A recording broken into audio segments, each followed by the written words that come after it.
देख रहे हैं अवाम के उठाए गए सवालात, हालत हाजरा पर तबसरों, तज्जियों, खबरों पर मुहित प्रोग्राम न्यूज लाइन रिदा सैफी के साथ।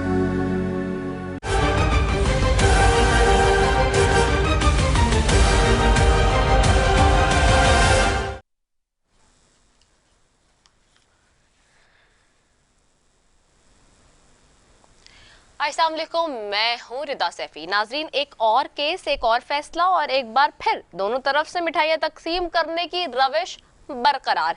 तहरीक इंसाफ के फॉरेन फंडिंग केस के हवाले से आज इलेक्शन कमीशन ने तकरीबन 68 सफ़ात पर मुश्तमिल तफसीली फैसला जारी किया है, जिसमें कहा है कि चेयरमैन पाकिस्तान तहरीक इंसाफ के फंडिंग से मुतालिक सर्टिफिकेट दुरुस्त नहीं थे। इलेक्शन कमीशन ने पीटीआई को फंडिंग जब्त करने के लिए नोटिस जारी करते हुए कानून के मुताबिक इकदाम करने का हुक्म दे दिया। मजे की बात यह कि दोनों तरफ की जमातें मसरूफ हैं इस वक्त जश्न मनाने में। इस केस को इलेक्शन कमीशन में ले जाने वाले तहरीक इंसाफ के बानी अरकान में से एक अकबर एस बाबर ने इस फैसले के बाद साबिक वजीर आजम और पाकिस्तान तहरीक इंसाफ के चेयरमैन इमरान खान से इस्तीफे का मुतालबा किया है। मुस्लिम लीग नून के रहनुमा मुसद्दिक मलिक ने तो इस फैसले के बाद इमरान खान को एजेंट ही करार दे दिया है। क्या कहना था उनका, ये आपको दिखाते हैं। एजेंट वो है जिसने वर्षा लूथरा से पैसे लिए। एजेंट वो है जिसने रुमीता शेट्टी से पैसे लिए। एजेंट वो है जिसने लीसा एस से, एसबेलीटा से, चार्ल्स हेन्स से, नेट से, लरीसा से। ये कौन लोग हैं? ये साहिवाल में रहते हैं, ये सारे पेशावर के शहरी हैं, इन सब के नाम लिखे पड़े हैं। तो मैं आप लोगों से ये सवाल पूछता हूं कि एजेंट कौन है? यहाँ तवज्जो तलब बात यह है कि दूसरी जानिब भी खुद एतमादी और पुरुमीदी का माहौल है। साबिक वजीर दाखिला शेख रशीद ने कहा कि 8 साल से इमरान खान के खिलाफ जो प्रोपेगेंडा और जो मीडिया वॉर थी वो इख्तिताम को अब जा पहुंची है। क्या कहना था उनका, ये दिखाते हैं। 8 साल तक कौम का वक्त जाया किया गया। ये साबित हुआ आज के ये फॉरेन फंडिंग नहीं है।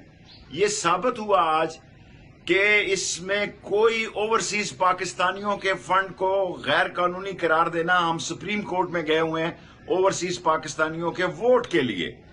ये जो 8 साल से इमरान खान के खिलाफ और पीटीआई के खिलाफ एक हजूम इकट्ठा किया गया था, एक मीडिया वॉर शुरू की गई थी, वो अपनी मौत आप मर गई है।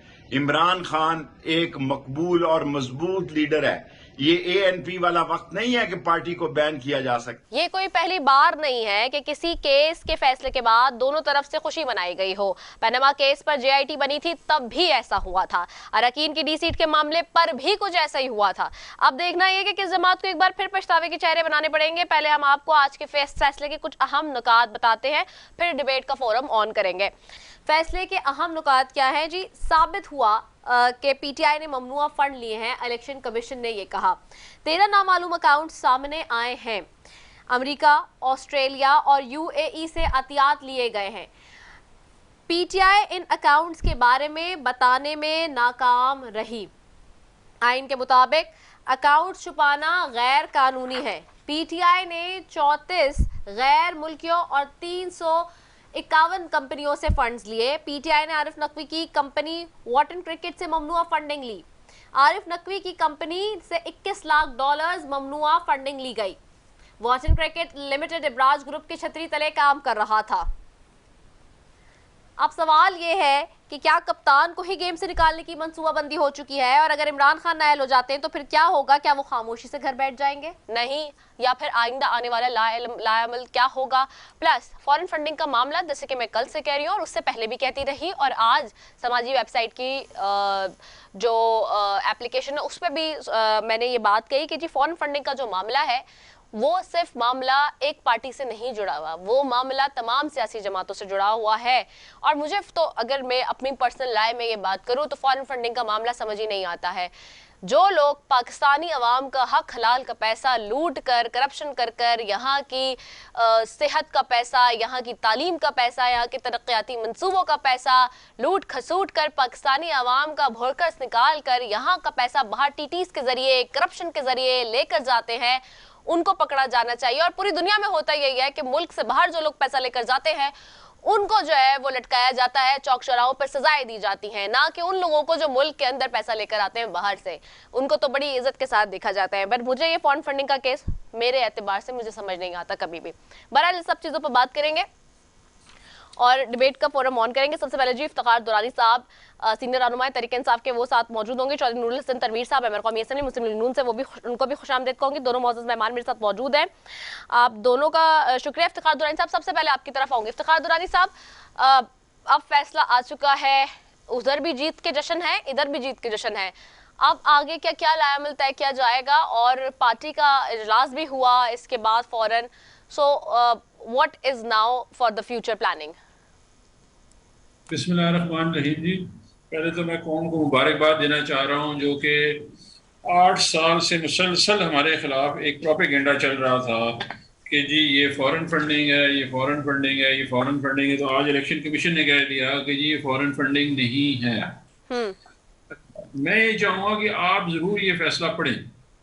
ये बड़ा इंटरेस्टिंग फैसला है जिसको ज़ाती जो है अना के लिए इस्तेमाल किया गया। इस फैसले को एक तरफ तो हमें उस रुख कर रहा है कि जी हमारे यहाँ फॉरेन फंडिंग नहीं है, लेकिन उन्होंने साथ ही साथ में ये भी कह दिया कि ये दुरुस्त भी है लेकिन ये गलत भी है।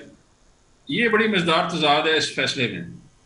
इसलिए जब आपने बात की, बड़ी मज़ेदार आपने जो है ना ओपनिंग दे दी है कि लोग यहाँ से पैसा लूट के गए, उनका तो कोई हिसाब नहीं हो, लेकिन जो पाकिस्तान पैसा लेके आया है उसको उन्होंने कहा कि गलत तरीके से। मतलब मुझे तो समझ ही नहीं आता, मैं डे वन से यही कह रही हूँ इफ्तिखार, मुझे समझ नहीं आता कि जो लोग यहाँ टीटीज के जरिए, करप्शन के जरिए यहाँ पे हक हलाल का पैसा, अवाम के टैक्सेस का पैसा, सेहत का पैसा, तालीम का पैसा, तरक्याती फंड्स का पैसा टीटीज और करप्शन के जरिए लेके जाते हैं, उनको पकड़ना चाहिए। असल तो होना यही चाहिए जी, लेकिन ऐसा नहीं हुआ जी। हाँ। ऐसा नहीं हुआ। सिर्फ उन्होंने ये किया कि पाकिस्तान की तारीख में जो पॉलिटिकल पार्टी जिसने एक कल्चर मुतारिफ किया पॉलिटिकल फंडिंग का, उसको निशाना बनाया गया ज़ाती अनात पे और पॉलिटिकल एजेंडा पे।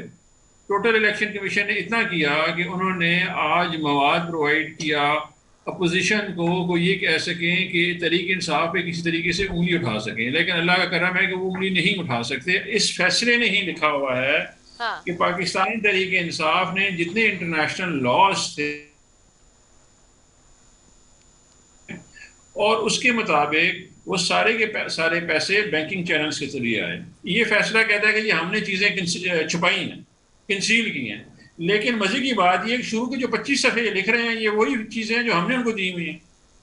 पाकिस्तान जो है, रिदा एक समझने की बात है, जब पैनामा हुआ ना 2016 में, नवाज शरीफ का नाम आया और दुनिया में मशहूर हुए, तो उस वक्त ना उनकी ऑफशोर कंपनियां थी। सही। तो उस वक्त हमें बताया गया कि ऐसा कोई कानून नहीं है, ये हमारा एग्रीमेंट जिसे कहते हैं म्यूचुअल लीगल असिस्टेंस, यानी कि म्यूचुअल लीगल असिस्टेंस के तहत आप इंफॉर्मेशन लेते हैं बाहर मुल्कों से कि जी ये कंपनी है, कौन मालिक है, कितने पैसे किया, ये सारी कहानियां आपको लीगली पूछनी पड़ती है। अभी इस तमाम फैसले में इन्होंने सारा कुछ जो लिखा वो ये नहीं बताया कि उन्होंने लीगल असिस्टेंस कहाँ से ली है, कैसे उन्होंने अंदाज़ा लगा लिया है कि ये जो पैसे हैं ये एक जो है वो ममनुआ ज़राए से आए हुए हैं। हालांकि आरिफ नकवी ने यहाँ पे एफिडेविट दिया हुआ है, उसको तो ब्रिटिश लॉ ने नहीं पकड़ा। इसी तरह माजिद साहब हैं जो उसमें हैं, मिडल ईस्ट में हैं, उसको उन्होंने नहीं पकड़ा। अच्छा, अभी जो ये LLC है ना, जो लिमिटेड लाइबिलिटी कॉरपोरेशन, जो कि आपको चैरिटी के लिए क्रिएट करते हैं अमेरिका में, ये तो उसकी भी है, पीपल्स पार्टी की भी। पीपल्स पार्टी ने तो पैसे लिए हैं पाकिस्तानी एम्बेसी अपनी हुकूमत में 2011-12 में, उसमें उन्होंने अपनी हुकूमत में होते हुए पैसे लिए, पाकिस्तानी एम्बेसी में उनके अकाउंट्स में मेंशन हुआ है।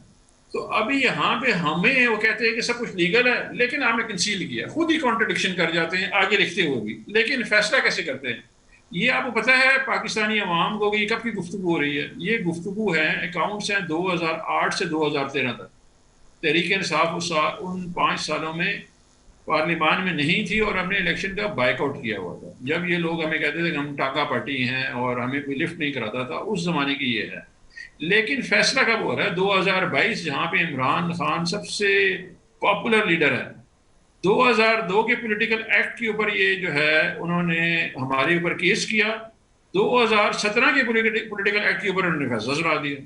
तो हमारे लिए तो देखिए, अगला लाए अमल जो आपने सवाल पूछा मुझसे वो बड़ा क्लियर सा है। अगला लाए अमल ये है कि हम इसको अपील में जाएंगे, क्योंकि इसमें खुद फैसले में बड़े तजाद हैं। दूसरा इन्होंने नहीं बताया, सिवाय स्टेट बैंक से जो इन्होंने इन्फॉर्मेशन ली है, बाकी तो वही इन्फॉर्मेशन है जो हमने दी है। 2017 से पहले कहीं भी रिक्वायर्ड नहीं था कि आईडी कार्ड होना चाहिए या डिटेल होना चाहिए। और अच्छा, इसी फैसले में वो कहते हैं कि जी हमें अमेरिका के कानून के तहत 5 साल से पहले जो लोगों ने पैसे दिए हैं उसका रिकॉर्ड नहीं मिल सकता। हमने फिर भी इनको 40,000 बंदों का रिकॉर्ड दिया, फिर भी उन्होंने नहीं माना। माजिद बशीर का जो एफिडेविट है, जो खुद कहता है कि मैंने ज़ाती तौर पे पैसे दिए हैं, वो भी इन्होंने नहीं माना, क्योंकि इन्होंने कुछ निकालना था इमरान खान के लिए। वो एक बड़ी हमारी ना हिंदुओं की मिसाल है कि हिलनी क्यों है। मैंने कि आप कराची वाले नहीं समझेंगे, वो एक औरत जो है ना आटा गूंद रही थी, हाँ। उससे पूछते हैं कि आप हिल क्यों रहे हैं। इस वक्त इशू ये है कि इमरान खान इनकी जो है इनके गले की हड्डी बनाओ। इनको एक रास्ता चाहिए इमरान खान को किसी तरीके से प्रूव करने के लिए कि जी इमरान खान ने कोई गलत कर दिया। इमरान खान ने कोई गलत नहीं किया।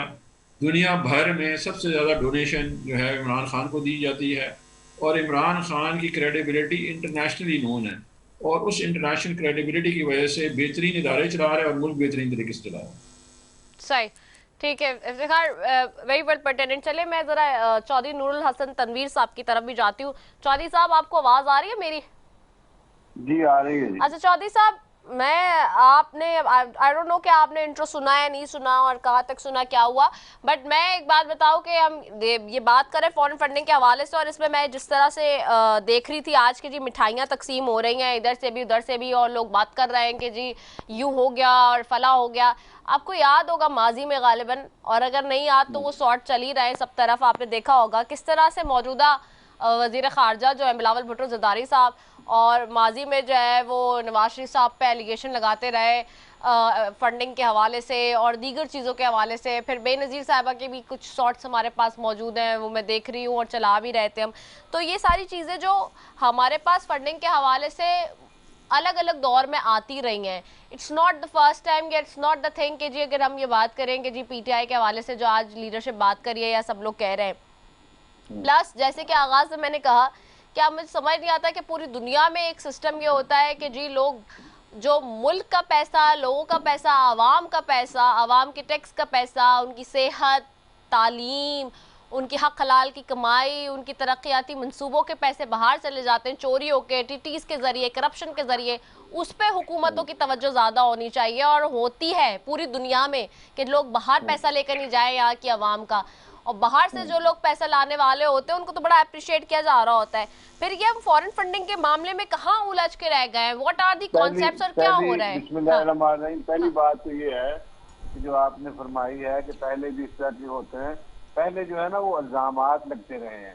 पहले आज तक किसी के बारे में किसी भी अदालत ने या इलेक्शन कमीशन ने ये अनाउंस नहीं किया कि ये शख्स जो है इसने जो एफिडेविट दिया है वो झूठा दिया है, और किसने नहीं कहा कि और ये जो ममनुआ जो फॉरेन फंडिंग है वो साबित हुई हो। ये पहली दफा हुआ है कि किसी भी सियासी जमात और किसी भी सियासी रहनुमा के बारे में क्लियरली बताया गया है कि ये शख्स जो है जो ये कहता है जिसने अपना हल्फनामा सबमिट किया है उसमें इसने झूठ बोला है, गलत कहा है। इससे और क्या चाहते हैं आप इससे बढ़ के? और अगली बात वो कहते हैं कि आपने 16 बैंक अकाउंट छुपाए हैं। उन्होंने कंफर्मेशन दी है कि yes the claim is right, छुपाए हैं वाकई में। और फिर कहा इन्होंने 34 गैर मुल्की कंपनियों से फंड लिए हैं। इन्होंने 314 गैर मुल्की कंपनियों से जो है ना वो फंड लिए हैं। तो ये सब कुछ जब साबित हो गया है, फिर भी हम लैलो लाल से काम ले रहे हैं।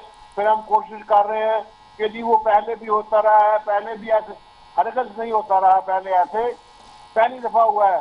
जो अपने आप को सुबह से शाम तक दुनिया का ईमानदार तरीन ईमानदार बंदा तो ईमानदार है, ईमानदार कहलाता था, वो चौक में नंगा हुआ है, वो पकड़ा गया है, वो पकड़ा गया है। हमें नहीं चाहिए कि उसको बचाएं।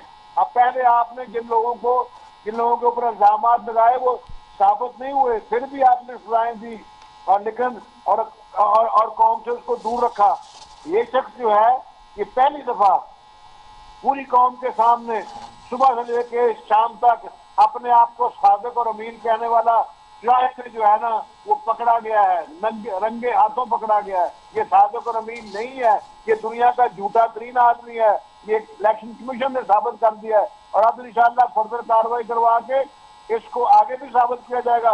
ये शख्स ने 4 साल तक कुछ नहीं किया मुल्क कौम के लिए, वो खड़ा होकर मामे खां बन रहा है। और ये बिल्कुल ही ऐसा ही है कि आप जो है ना, जब आपके पास अमेरिका से आपने फंड लेना हो तो बिल्कुल ठीक है, अमेरिकी फंड यस वेलकम आने दे और अमेरिका के साथ जी हजूरी भी बिल्कुल जायज है। लेकिन जब अमेरिका की नारे लगाने हैं तो झूठे नारे लगाने हैं, एब्सोल्युटली नॉट कहना है।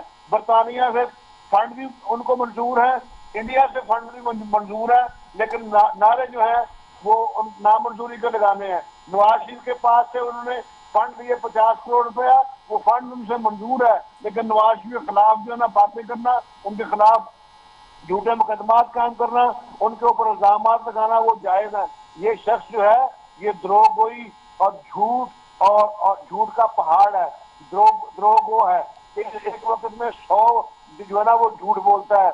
लेकिन मुझे अफसोस इस बात के ऊपर है कि बहुत सारे लोग इसके ऊपर इतबार करते हैं, हालांकि कोई ऐसा ऐब नहीं है जो इमरान खान में ना हो। इमरान खान में नशे से लेके, झूठ से लेके, चोरी से लेके, जुए से लेके कोई ऐसी चीज नहीं है जो इनमें पाई ना जाती हो। और सुबह से लेके शाम तक जो है ना वो गलत बयानी करनी, बोतान लगाने, कौन सी एक ऐसी चीज है जो उन्होंने अपने मुखालफिन के ऊपर लगाई हो और आज तक वो साबित हुई हो? कोई चीज साबित नहीं हुई, जबकि इसके ऊपर जो इल्जाम लगाया गया वो साबित हुआ है।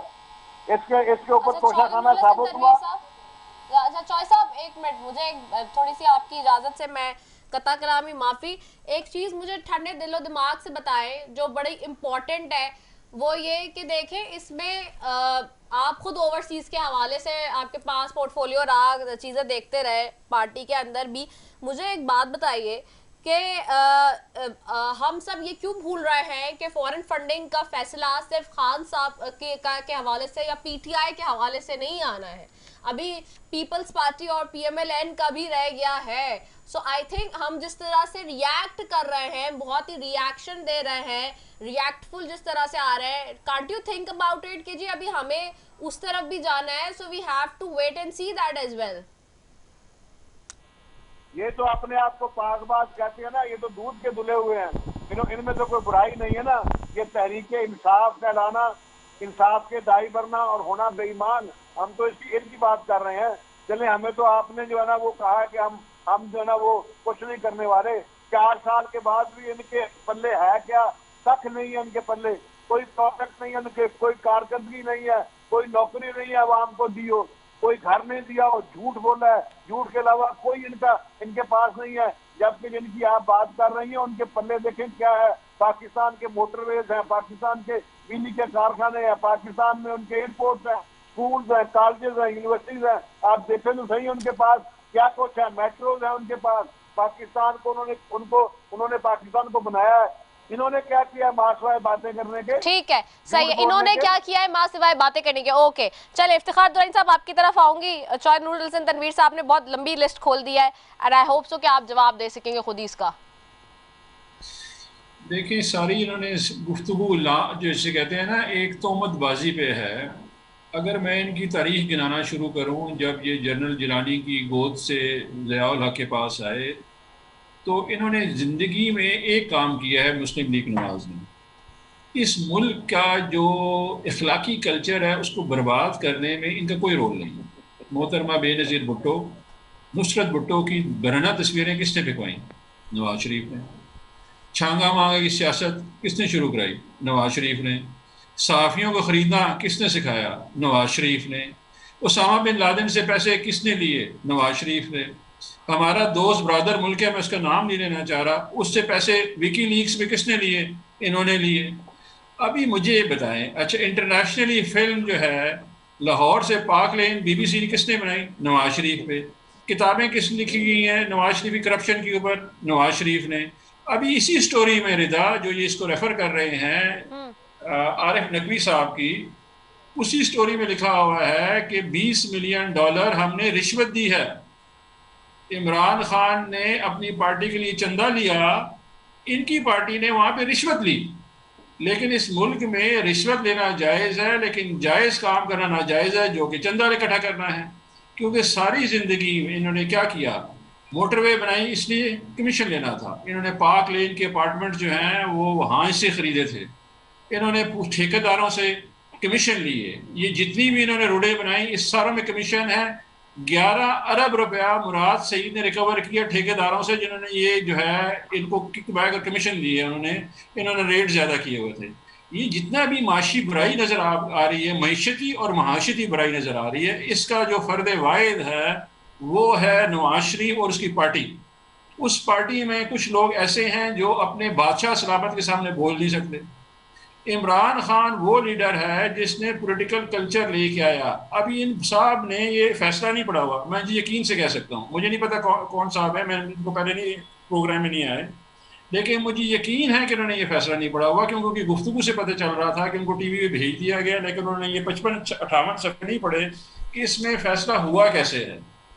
अभी आप मुझे बताएं कि इन लोगों ने, इनकी कंपनी रजिस्टर्ड नहीं है फॉरेन फंडिंग के लिए, इनकी भी कंपनी रजिस्टर्ड है, पीपल्स पार्टी भी रजिस्टर्ड है, तो आया ये लोग नहीं लेके आ रहे फंड्स वहां से? इनका तो नाम जो है इनकी पार्टी का, बड़ी मजेदार बात है, जब पैनामा में डिसीजन आया, जस्टिस आसिफ सईद खोसा ने इस मुल्क को बताया कि जो सिसिलियन माफिया जो उन्होंने नाम रखा था, गॉड फादर सिसिलियन माफिया, उसकी रखा था, उन्होंने कहा कि उन्होंने पार्टी फंड भी, पार्टी अकाउंट भी नहीं छोड़ा, इन्होंने मनी लॉन्ड्रिंग के लिए इस्तेमाल किया, यानी कि पैसे मुल्क से बाहर भेजने के लिए, अपना काला धन सफेद करने के लिए इस्तेमाल किया। ये सुप्रीम कोर्ट की जजमेंट है। मैंने कोई ऐसी बात नहीं की जो कि ये साहब हमारे दोस्त जो थे दूसरी पार्टी से बता रहे थे, मैंने सब आपको तारीख से, सियासी तारीख से बयानिया दिया है। मैंने ज़ात पे कोई बात नहीं की उनकी। ये जितनी मैंने गुफ्तगू की है इसका पॉलिटिकल रेफरेंस है, अखबारों में आया हुआ है और मौजूद है और सहाफ़ियों ने लिखा हुआ है। जिस तरह के वो बयानबाजी कर रहे थे, मैंने ऐसी कतन भी नहीं की, क्योंकि मैं उस लेवल पे नहीं जाऊंगा जिस पे ये लोग हैं। हमने तहरीक इंसाफ ने लोगों को ठेकेदारों से पैसे लेके, किक बैक लेके पार्टियां नहीं चलाई हुई, हमने अपना अकाउंट मनी लॉन्ड्रिंग के लिए इस्तेमाल किया। ये जो 58 सफ़े हैं इसमें सारी वो चीज़ें हैं जो कि हमने प्रोवाइड की हैं, क्योंकि हमारे पास रिकॉर्ड मौजूद है। लेकिन ज़ाती अनाज पे इलेक्शन कमीशन ने ये तमाम चीज़ें निकाली हैं। आगे एपेलेट फोरम बेतहाशा है, हम एपेलेट फोरम पे जाएंगे, अपना नाम क्लियर करेंगे, और जो ये अमाउंट कह रहे हैं मुझे यकीन है, क्योंकि आरिफ नकवी की अमाउंट वो कह रहे हैं और माजिद बशीर की रिदा, वो दो राइट अपने ना उसमें यूएई में ना ही यूके में उन पे कोई चार्ज आया किसी सूरत में भी ना। उनकी उस वक्त जो है आरिफ नकवी एक माना हुआ बिजनेसमैन था। अच्छा, फिर उन्होंने लिस्ट निकाली, एक साहिबा का नाम ये ले रहे हैं, उसका मियाँ पाकिस्तानी है, सिंगापुर बेस्ड। उसमें अभी आप देखें ना, इतना बड़ा मजाक खेज बात यह है कि वो 28,750 रुपये बेचते हैं जॉइंट अकाउंट से। उन्होंने जॉइंट अकाउंट जो मियाँ भेज रहा है वो उसके 13,000 रुपये काट, 14,000 रुपये काट के उन्होंने 14,000 रुपये कहा कि जी ये फॉरेन फंडिंग है, क्योंकि उन्होंने एक एजेंडे पे काम करना था।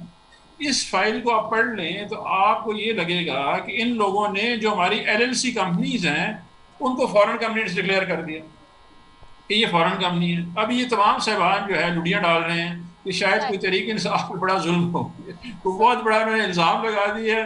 और जो ये ढूंढ रहे थे इमरान खान के लिए कुछ कहना, वो उनको मिल गया, तो बोलते रहे अल्लाह मियाँ जो है इनको इनका अजर देगा, हमने जो नेकी की है हमें अल्लाह मियाँ उसका अजर दे देगा। सही। अच्छा डॉक्टर साहब, बिल्कुल आप ठीक कह रहे हैं। मैंने एक ब्रेक पे जाना है, बस शॉर्ट कमर्शियल ब्रेक है जी। वापस आ रही हूँ फौरन और इस डिबेट के मामले को जारी रखूंगी। चौधरी नूरुल हसन तनवीर साहब आपकी तरफ भी आऊंगी। So will going for a short commercial break, will be right back after it. आपने कहीं नहीं जाना, स्टे ट्यून्ड जी।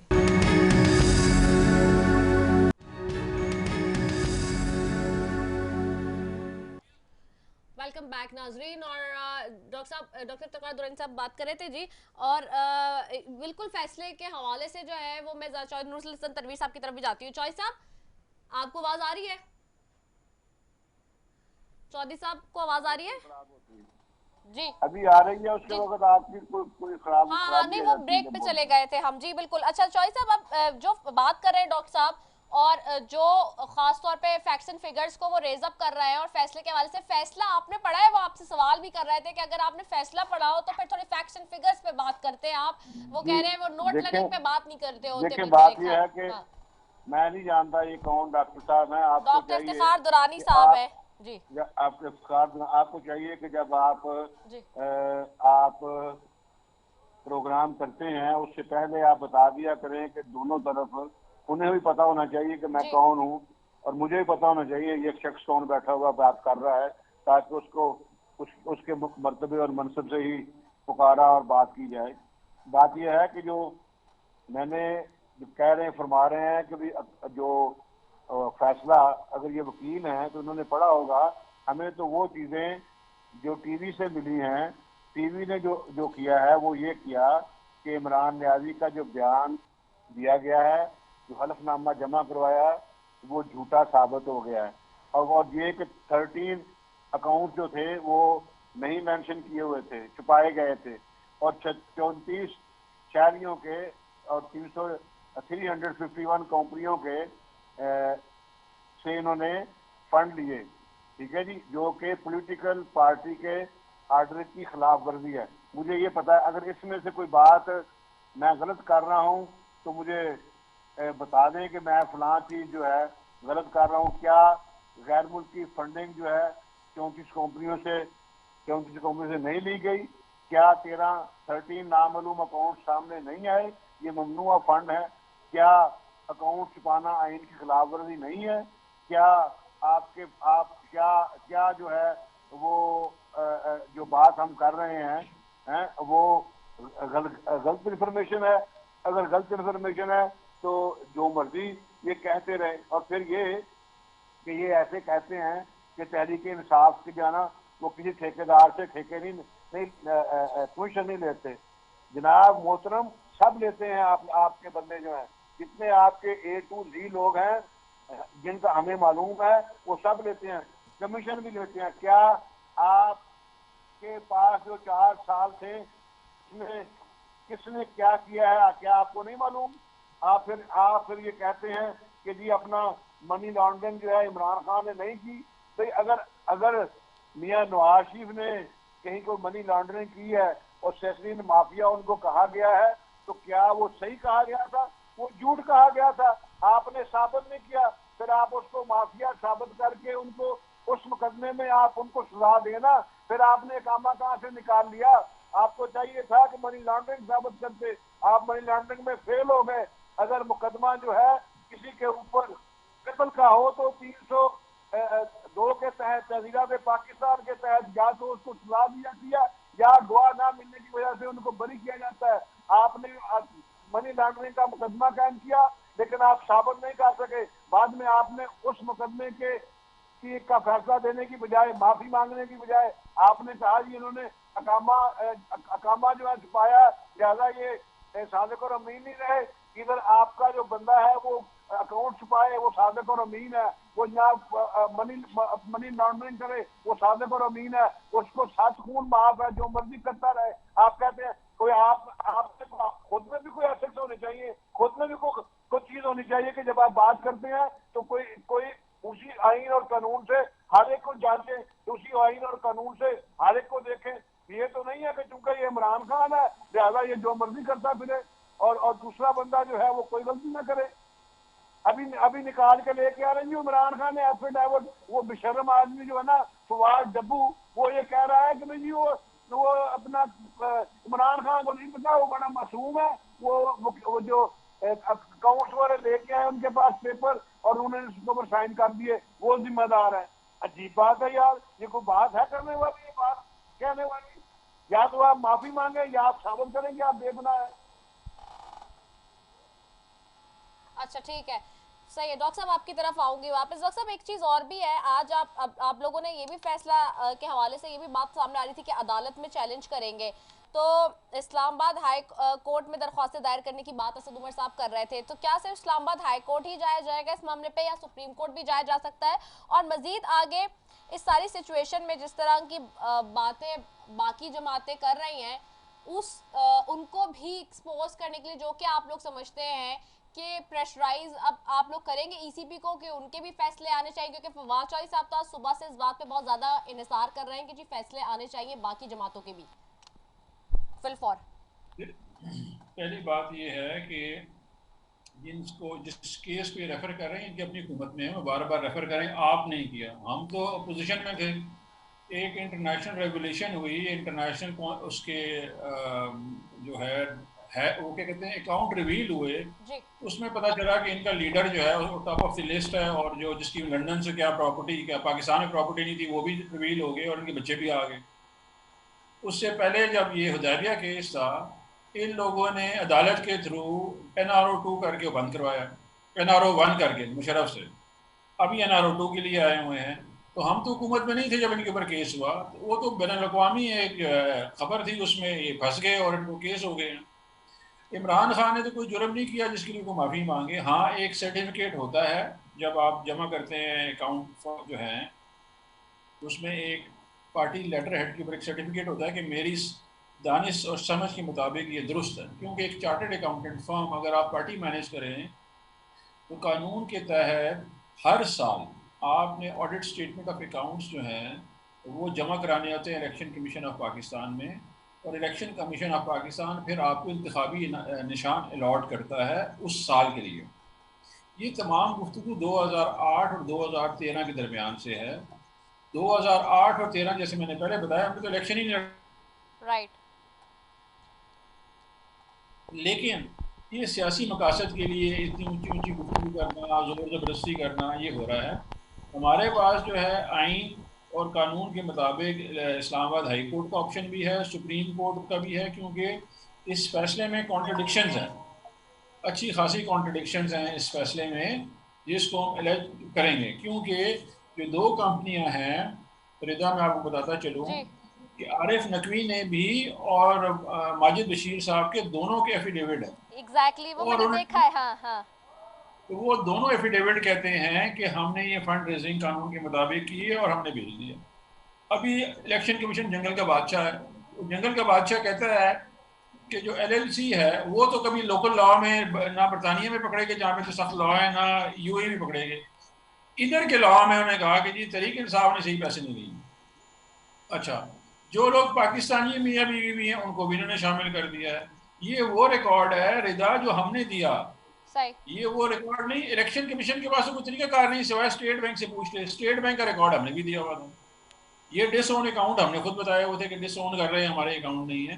तो इसमें मुझे समझ नहीं आ रही है कि वो क्या हो गया है जिसकी वजह से ये इतने गम गुस्से में, और फिर साथ गम गुस्सा तो मुझे समझ है, लेकिन इनको किस चीज़ की माफ़ी तलाफ़ी मांग रहे हैं मुझे वो समझ नहीं आ रही है। मैं उस चीज़ से कासिर हूँ, लेकिन हम अपने तमाम जो हमारे पास है ज़राए हैं कानूनी, हम इस्तेमाल करेंगे।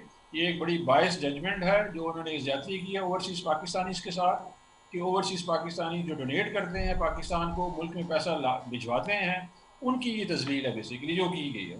तो बाकी जो है कानूनी रास्ते हमारे पास है, हम आगे चलते रहेंगे इंशाल्लाह। सही, ठीक है। अच्छा डॉक्टर साहब, एक चीज़ पे मैं और भी चाहूँगी कि कमेंट कर दें, बस उसके बाद जो है मैं चॉइस साहब की तरफ जाके वाइंड अप की तरफ ही जाऊँगी। डॉक्टर साहब, एक चीज़ और है जो कि आज हम देख रहे हैं कि एक मैं देख रही थी मीडिया पे खबर इस बात से भी कोट करके चल रही थी कि जी इलेक्शन कमीशन के फैसले के बाद जी स्टॉक मार्केट में मुस्बत रुझान आ गया है। ये सारा जो मामला है इसके ऊपर थोड़ा सा मैं चाहूँगी कॉमेंट कर दें।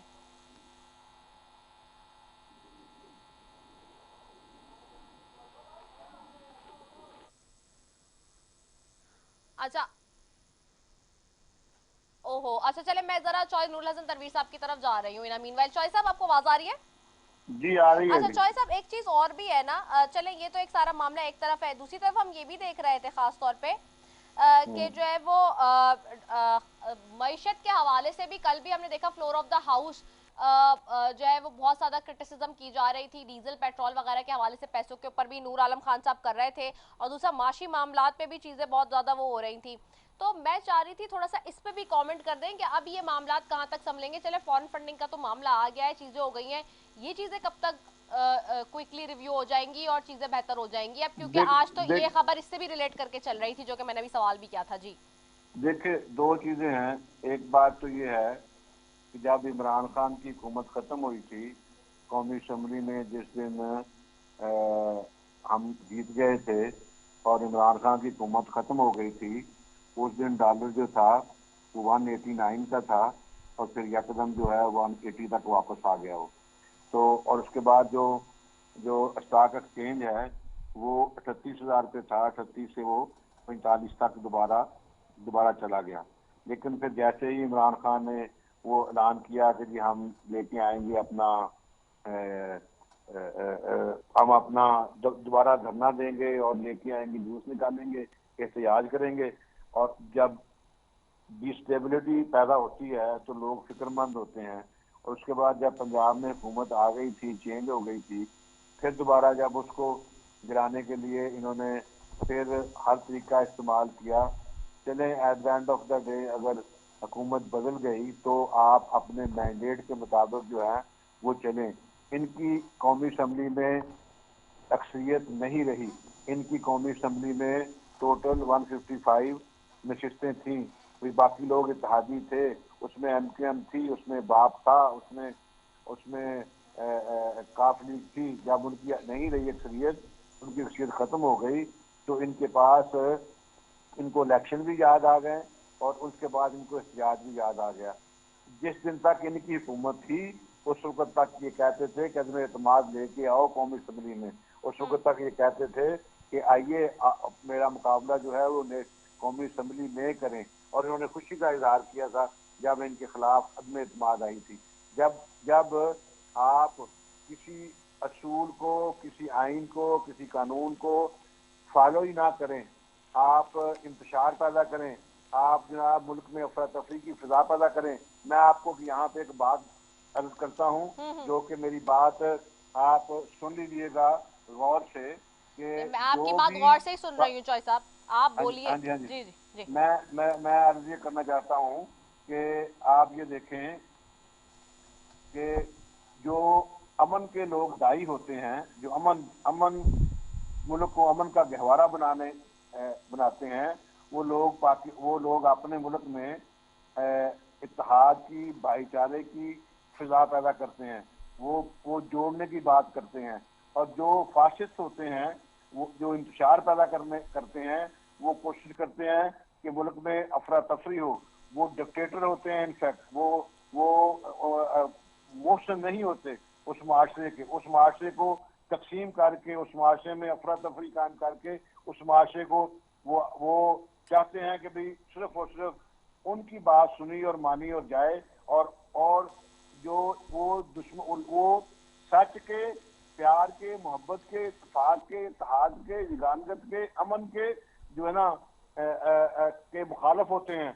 और एहतराम किसी का नहीं करते वो, क्योंकि वो फाशिस्ट होते हैं, आमर और डिक्टेटर होते हैं, झगड़ालू होते हैं, माशरे को ताकत की जोर के ऊपर दबाते हैं और अपनी बात मनवाते हैं। ये सारी की सारी चीजें जो है ये इमरान खान में पाई जाती हैं, और इमरान खान पाकिस्तान के माशरे को जो है ना डिस्ट्रॉय करने का मूजब बन रहा है। और फिर ये कि सुबह से लेकर शाम तक ये झूठ बोलता रहा कि जी मैंने जो है ना वो किसी से जब फॉरेन फंडिंग अगर तो वो ले ना आप किसी हॉस्पिटल के लिए, तो वो चैरिटी के नाम पे आप ले सकते हैं, लेकिन आप वही पैसा किसी सियासी जमात के लिए लेके और उस वहां पे लगा के आप इलेक्शन जीत के और इख्तियार के ऊपर काबिल हो, वो जुर्म है। तो ये जो जुर्म है इमरान खान ने किया हुआ है, और इमरान खान उसके लिए दिखाई जो है ना उसमें है, उसमें तकब्बुर और गुरूर है, और वो जोर के ऊपर जो है ना अपने प्रेशर बना के वो चाहता है कि मैं पकड़ा ना जाऊं। तो हर उठाई गिरा जो होता है वो ऐसे ही करता है। लेकिन हमारा ईमान है इंशाअल्लाह, एक दुनिया में इंसान अल्लाह का नायब है, वो चलता है, और दूसरा जो अल्लाह की जात जो है ना उसकी लाठी बेआवाज होती है। और फिर जो है ना कब तक इसका झूठ चलेगा, कब तक इसका फ्रॉड और हेराफेरी चलेगी। एक ना एक दिन इसने दुनिया में एक्सपोज होना था, वो अल्हम्दुलिल्लाह हो गया है। तो मैं ये समझता हूँ कि जैसे जैसे इसके ऊपर आप इसके ऊपर पाबंदी लगेगी, दूर करेंगे, वैसे वैसे मुल्क की मईशत बेहतर होती जाएगी। और आलमी इदारों का इसने क्या किया है, इसने IMF के साथ बात करके जो जो इसने वहां पे भी यही कुछ रखा, तो जिसको ये स्ट्रेटजी कहता है कि यू टर्न लेना, ऐसे नहीं होता। आप जिन लोगों के साथ मुआहदे करते हैं, आपने उसको फॉलो करना होता है। आपने वही रवैया रखा जो हमारे पाकिस्तान के रखा, ऐलान कर दिया कि जी हम आपको 1 करोड़ नौकरियां देंगे, दी नहीं दी ना सही, आप 50 लाख घर देंगे, दिए दिए ना सही, ये कोई रवैया इन्होंने इनके साथ बातचीत करने के लिए तैयार नहीं था। तो अब जब इनको माइनस किया गया है, ये उसमें नहीं होंगे, तो जो भी इनकी जगह लेके आगे चलेगा, वायदे करेगा, उनको पता है कि ये फॉलो करेंगे। ये मुल्क है, ये 22 करोड़ अवाम का मुल्क है, ये इंशाल्लाह ताला आगे बढ़ेगा, अमनो अमान होगा, मैशत बेहतर होगी। लेकिन इस फितने से जान छुड़ाना बहुत जरूरी है। ठीक है, बहुत शुक्रिया चौधरी नूरुल हसन तनवीर साहब, आपका इफ्तिखार, डॉक्टर इफ्तिखार दुरानी साहब, आपका दोनों मुअज़्ज़ज़ मेहमानों का बेहद शुक्रिया। नाजरीन, और फॉरेन फंडिंग का मामला आपके सामने, it's not just only about Pakistan Tehreek Insaf, it's all about all parties. So बाकी पार्टीज के भी क्या फैसले आते हैं, we are waiting for it, all eyes are kept on the election commission जी के वो क्या करता है। लेकिन जो मैंने आगाज में बात की थी वो बहुत इंपॉर्टेंट बात है और उसको देखना बहुत ज़रूरी है। एक चीज़ दूसरा ये कि कल एक अफसोसनाक वाक़या पेश आया और उसमें हमारे जवान शहीद हो गए, और जिसके अंदर सबसे ज़्यादा जो दुख की बात थी और जो सबसे ज़्यादा जिसमें अफसोसनाक बात वो ये थी कि जी जो इमदादी कार्रवाइयों के लिए लोग लगे हुए थे, जो जवान लगे हुए थे, जो वहाँ पे बलूचिस्तान में ख़ास तौर पे ऐसी सिचुएशन में जिससे बलूचिस्तान के आम आदमी को, आम शहरी को, आम लोगों को अपने पाकिस्तानियों की, अपने भाइयों की मदद की ज़रूरत है, ऐसी सूरत हाल में जहाँ कोई नहीं पहुँच पा रहा, बहुत ज़्यादा एरियाज़ ऐसे होते हैं, डिप्राइव्ड एरियाज़ ऐसे हैं वहाँ पे बलूचिस्तान के, जहाँ पहुँचना मुश्किल एरियाज़ ऐसे हैं जहाँ पहुँचना मुश्किल है, कठिन इलाके हैं, पहाड़ी इलाके हैं, ऊंच नीच है, बहुत ज़्यादा सैलाब की वजह से तबाहकारियाँ आई हैं। ऐसी जगह पे पहुंचना और जाके लोगों की मदद करना, लोगों से मिलना, लोगों के दरमियान उनके दुख को अपना दुख मानना, ये बहुत इंपॉर्टेंट चीज़ होती है, बड़ी अहमियत की हामिल होती है। और ऐसी सिचुएशन के अंदर कल जो है वो हमने देखा कि किस तरह से हमारे जवान जो वापस आ रहे थे बलूचिस्तान से कराची आते हुए, और एक अफसोसनाक हादसा पेश आया जिसके नतीजे में जो है 6 हमारे जवान जो हैं वो शहीद हुए, जिसके अंदर सबसे बड़ा नाम core commander Quetta lieutenant general Sarfaraz Ali, फिर उसके बाद DG coast guard brigadier Amjad जो कि मेजर जनरल के लिए भी प्रमोट हुए थे, और बाकी दीगर भी हमारे साथी जवान शहीद जो हुए हैं। तो उनके लिए मैं पूरी कौम से चाहूँगी कि जी अब चूँकि वो दुनिया में नहीं रहे तो उनके लिए दुआएं करें, जितनी ज़्यादा आप कर सकते हैं वो करें, और उनके ताकि फ़ैमिली को जो है वो सब्र आए। और बड़ा ही अफसोसनाक वाक़या है। तो बहुत सारी चीज़ें मैं ट्विटर पे देख रही थी, अगेन क्योंकि Twitter is very important these days, पूरी दुनिया को कनेक्ट करता है। तो जो लोग प्रोपेगेंडास कर रहे हैं डिफरेंट किस्म के, जो लोग बहुत नेगेटिव उसके ऊपर चीज़ें कर रहे हैं, that is very heart wrenching. So please avoid those things, क्योंकि इस वक्त उनकी फैमिलीज़ बहुत ज़्यादा और पूरी कौम जो है वो बहुत दुख के साथ गुजर रही है। मैंने जैसे कहा कि वो डिप्राइव्ड एरियाज़ है, वहाँ आम लोगों का पहुँचना कितना मुश्किल था, और इस सिचुएशन में, ऐसी सूरत हाल में जहाँ हमारे भाइयों को मदद की ज़रूरत है, फ़ौरन जब हमारे जवान पहुँच जाएँ तो डैट इज़ वेरी इंपॉर्टेंट। तो ऐसी सूरत हाल में ये चीज़ होना, तो उस पर कोई सियासत करना या इस तरह का ओछे हथकंडे इस्तेमाल करना अच्छा नहीं लगता। तो बहरहाल अल्लाह ताला इन सबको जो है वो जन्नतुल फिरदौस में आला मकाम अता फरमाए। इसी के साथ जी अपनी मेज़बान सैफ़ी को इजाज़त दीजिए। खुदा हाफ़िज़।